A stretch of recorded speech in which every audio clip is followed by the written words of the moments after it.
কয়েকটা টাটকা খাঁটি ওয়াহাবি বাইক হয়েছে। এর মধ্যে এক হয়েছে মিজানুর রহমান, আর হয়েছে শায়েখ আহমদুল্লাহ। আপনাদের সামনে কোরআন এবং তাফসীর নিয়ে মূল্যবান বয়ান পেশ করিবেন আমাদের বাজান কেবলা শাহ সুফি আল্লামা জিহাদ আহমেদ চিস্তি আল কদরি আল মুজাদ্দিদি হুজুর কেবলা।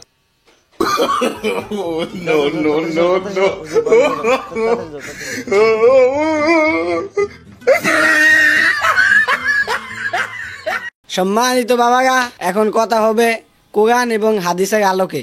এখানে কোনো ওয়াহাবি কোনো কাঠমোল্লার কথা চলবো না। বাংলাদেশে কয়েকটা টাটকা খাঁটি ওয়াহাবি বাইক হয়েছে।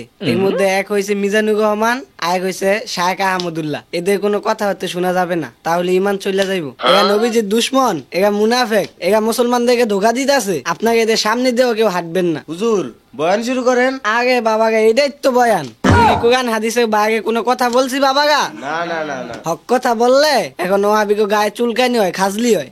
এই জন্য কি হক কথা বন্ধ রাখা যাবে? এই বাংলাদেশে ওয়াহাবিদের ঠাই হবে না, কোনো কাঠমোল্লার কথা হবে না। কথা যা বলবো আমরা অলি প্রেমিকরা বলবো। আজকের মতো এখানেই আমার বয়ান শেষ করলাম, আপনাদেরকে বিদায়।